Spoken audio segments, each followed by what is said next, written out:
So I've been doing this a long time. One of the questions I guess get asked most often is like, how do you come up with innovations? The honest answer to how we've come up with innovations at Georgia State is by not trying. We have never set out to create an innovative program. We are always happy to adopt those things that are proven and working elsewhere. We're not gluttons for punishment or extra work. But the reality is that as we look into data, it's really the data that has pointed us to the kind of innovations we develop. And the work I'm doing right now with the National Institute for Student Success is really data focused, and it's kind of detective work. This was a campus we've worked with over the last couple months. I blotted out the name of the campus, but it's actual data, where we're comparing there on the left, their one-year retention rates compared to national four-year public universities overall. This is a large public four-year institution, actually in the western part of the US.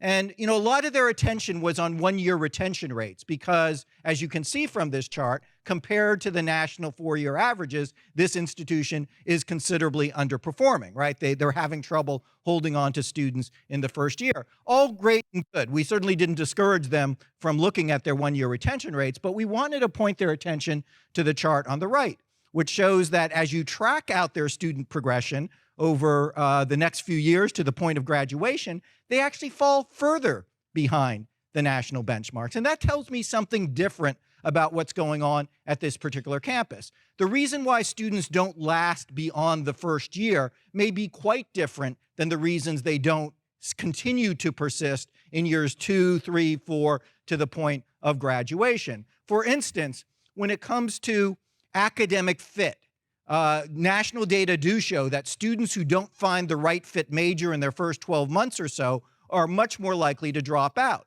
Those would be issues that would emerge in years 2 and beyond.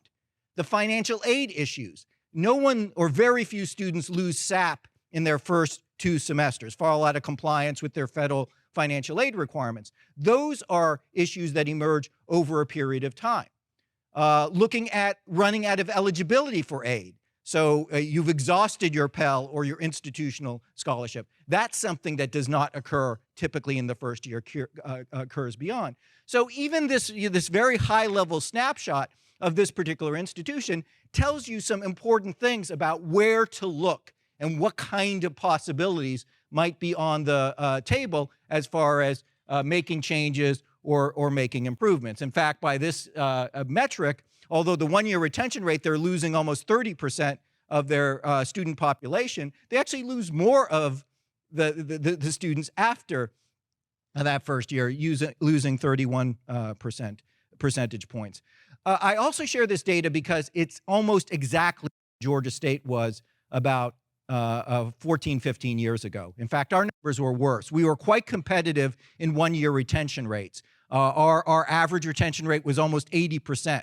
But our graduation rate was well below national averages. We were losing about 40 percentage points between the end of the first year and the point of graduation. And so at the time, we did some detective work. And that detective work ultimately led us to create one of the programs that most of you know about. And if you were a UIA campus prior to the last couple of years, you participated in a project to deal with. The Panther Retention Grant Program, our completion grant program, emerged out of data such as these. This is a longitudinal look at Georgia State students. We're looking at 75,000 Georgia State undergraduates. And what my colleague Ben Brandon did here is just took a snapshot of all the undergraduates. They came as first-time freshmen or came as transfer students, part-time, full-time, all the students who were enrolled the fall in question. You're looking at fall 13, 14, and 15, and just track them out for 6 years, looking at which students ultimately graduated or not. Didn't have to graduate within 4 years or 6 years or whatever. Did they ultimately graduate? And we saw this really striking pattern, which is obviously pretty disturbing.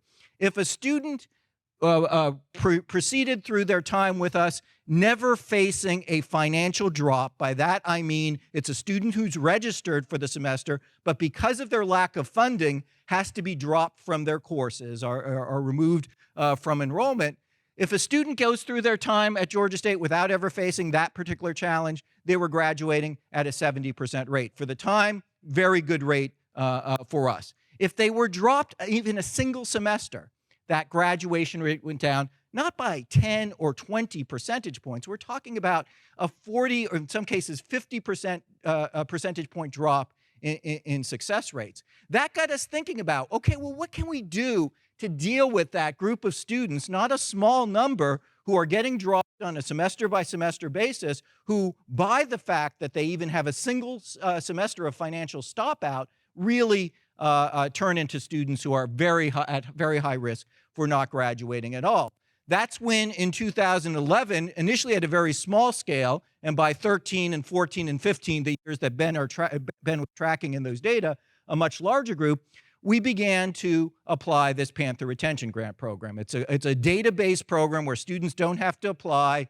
We're looking for students close to graduating who have exhausted their financial aid and are otherwise going to be dropped from their classes. And rather than allowing them to drop from their classes and then their graduation rates, of course, drop by 40 or 50 points, instead we were proactively putting money in their accounts to keep them enrolled, even for that single semester, so to keep the momentum going so that the students wouldn't turn into that financial stop-out group. And what we found happened, and sorry, this is getting the last column's kind of cut off there, is this intervention with an average grant of about $1,000 almost completely erased the negative impacts of the financial stop-off. It prevented the students from stopping out at all, and by preventing them from stopping out at all, their graduation rates went right back up to the same levels as the students who never stopped out at all. This screen is looking at a smaller group of students because here we're just looking at seniors, individuals who had senior standing, and asking if they stopped out, what were their graduation rates? And they were devastatingly low. If they got one of these grants preventing them from stopping out, what was the graduation rate? That's the PRG group, Panther Retention Grant group. And then if the student, as a senior, wasn't stopping out at all, what were their graduation rates? So these small interventions can make a huge difference. They make a huge difference in our outcomes. They make a huge difference in the lives of our students. We recently ran another study with Ithaca S&R. They did a longitudinal study of the Panther Retention Grant Program and found something we had not discovered in our own data, which is the students who are getting on average a $1,000 grant to keep them enrolled, keep the momentum going, so that in their senior year, instead of stopping out and then maybe eventually coming back, they are able to proceed to graduation, ultimately graduate with over $3,700 less debt than the students who do stop out and eventually come back and complete their degree programs. So we got credit for being innovative, for coming up in 2011 with this data-based microgrant program. It wasn't, the point was not being innovative. The point was we saw in our data a problem that needed to be addressed, this huge drop-off in success for these students who were in many cases close to graduating, and we came up with an intervention, tested it, and showed that it worked. And that's a kind of introduction to the specific program that Anna was just describing, this grant that we have with Ascendium to support a kind of intervention program. It too emerged from data that Georgia State was collecting during the pandemic. What we saw during the pandemic is the first two semesters, which would have been spring 2020 and summer 2020, our students across the board at the undergraduate level did just fine. Our GPAs went up spring 2020. Faculty, I think, were very sympathetic about the shift in modality in the middle of the term. Students ended up succeeding. We had record enrollments for summer of 2020. Lots of students enrolled. All our classes were online. But again, the students did just fine.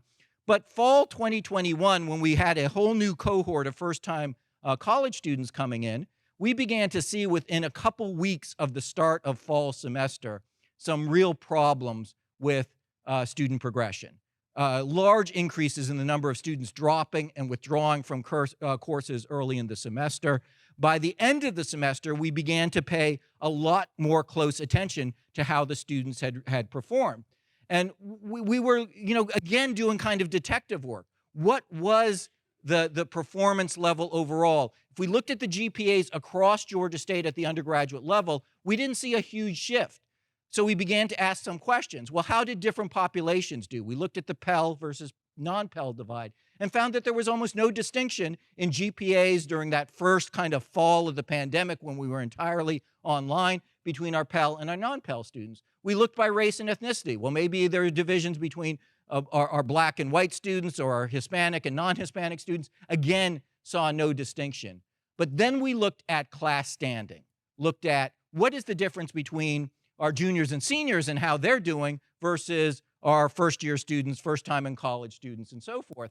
And the results were pretty sobering. So here you're looking at the non-pass rates for our freshmen. These are our first-time, full-time college students. As Allison said this morning, 60% Pell, 80% non-white, and how they did in the falls leading up to the pandemic, and then what happened in fall 2020 and fall 21. And you can see the increase in non-pass rates was not modest. We're talking about 100% increases basically over the non-pass rates for these students. We thought, and our theory was for fall 2020, that this was largely because these students were entirely online. Our first-year students have never historically done well in entirely online classes. We were hopeful fall 2021 would bring better results. We had pivoted by then almost entirely back to face-to-face classes, and as you can see, there was a little bit of movement in the right direction, but basically the students were still doing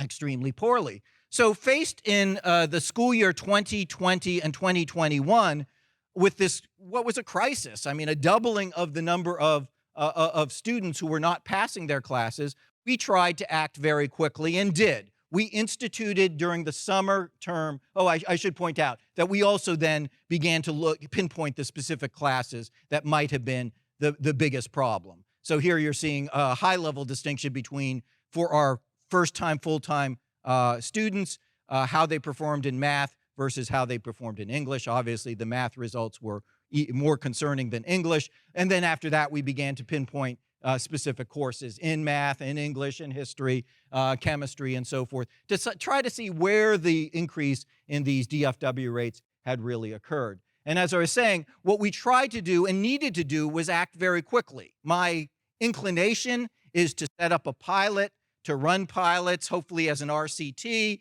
at a small scale, and then over the next year or so, scale up the program. But circumstances dictate how we use data and how we operationalize our changes. And in this case, we were in a crisis circumstance. We had thousands of students who had additional grades of D, F, and W compared to their counterparts a couple years before. These were students at risk of dropping out for academic reasons, of falling out of compliance with SAP because they had accumulated more D, F, and Ws and so forth. So what we did for the summer of 21, and we repeated this past summer, the summer of 22, was a new program we hadn't delivered before called the Accelerator. It was based upon a number of programs we had tested before, but what we did is we looked at our data to identify the courses that had the biggest impacts, negative impacts, as far as our first-year students were concerned. What were the high enrollment classes where the DFW rates really increased? And we selected a subset of those classes to be offered during the summer term. We have a 7-week summer session. It's half the length of our fall and our spring terms. And we decided to wrap around each of these sections a whole series of supports. The students were invited back to these sections by invitation. So we made quite a campaign, and Allison and Carol were part of the campaign effort to get these students who most needed to succeed in these classes before the start of their sophomore years to enroll in these classes. We designated special sections to put them in, and then for all those sections, we had dedicated academic coaches. We layered supplemental instruction upon those sections. We connected the students and the faculty members in various ways, and I'll mention some ways we tried to do this, to other resources we had on campus, including our tutoring center, our writing center. If it was a science or math class, we actually have a STEM, dedicated STEM tutoring center and so forth. We began a series of early alerts that we were tracking for these students on a regular basis. So we began looking very carefully at logons to the LMS, any kind of early warning signals from the faculty and so forth that a student was struggling. We communicated with the students regularly through traditional channels, but especially through our chatbot. That allowed us to text students. We had a communication flow that we designed at the start of the semester, but then students who were facing particular issues got customized text. For instance, if a student might be struggling or not attending, they might get a personalized text saying, see, you haven't been logging on to the LMS. Is there something that's going on? Or we see you may not have done well on the first quiz. Here are resources and help and so forth. The last thing I put on the list is obviously not the least important by any means, but it's the most fungible, and it will be going forward, which is supporting these students through financial grants. We used our HERF money in order to pay these students to basically take the course to cover their tuition and fees.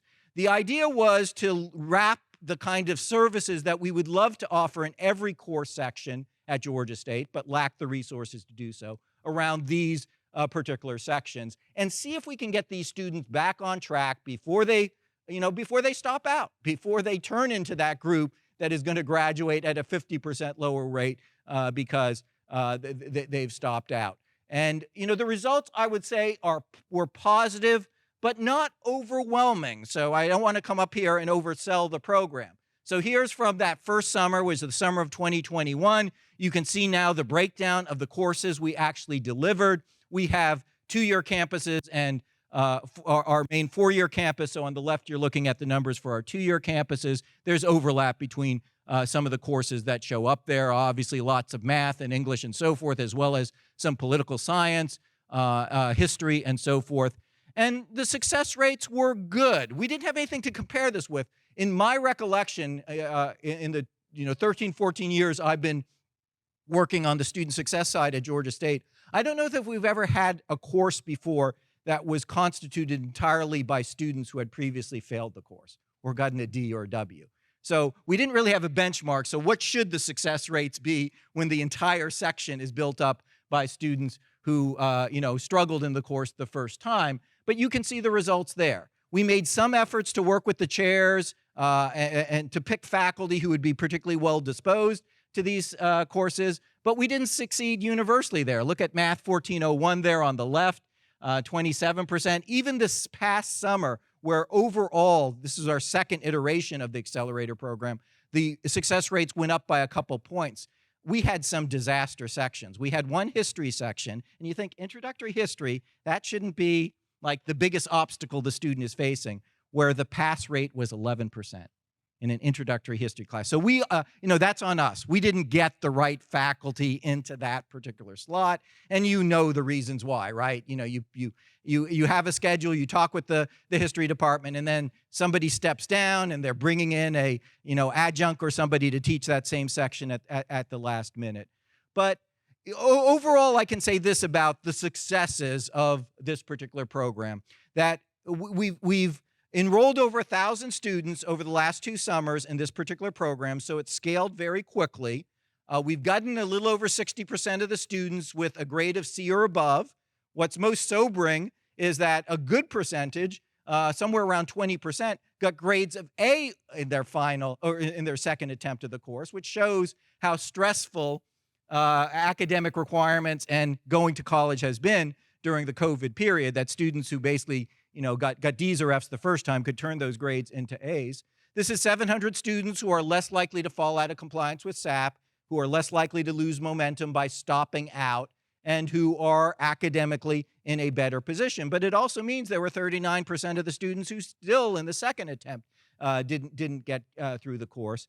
I think that SAP and momentum point is a really critical one, that part of our strategy at Georgia State is to think proactively about what's happening to students who might lose SAP 2 or 3 semesters down the road, because once they lose SAP, it's very difficult to bring them back into the fold and get them their financial aid again. Same with momentum issues. You keep the students enrolled and attending semester after semester, they're significantly more likely to get their degree. The last thing I'll say, though, is this whole notion of evidence-based and how it has to be a little bit flexible. We are all about using evidence and data to support the programs we offer at Georgia State.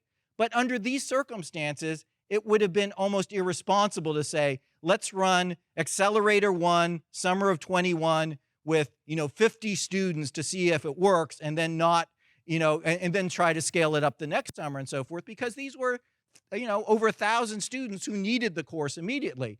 So it was evidence-based in a different sense.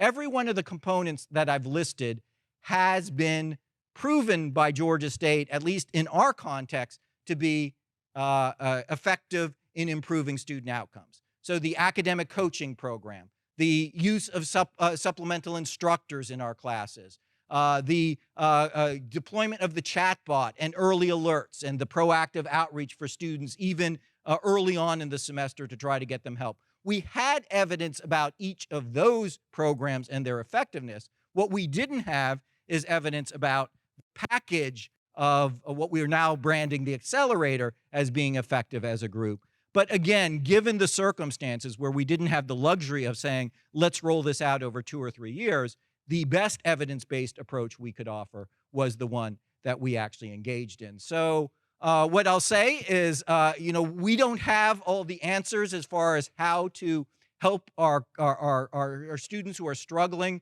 with under preparation from their high schools, with learning loss, with added psychological and personal strains, with economic difficulties and so forth. We don't have a magic bullet for saying this is a way to help these students get back on path and recover.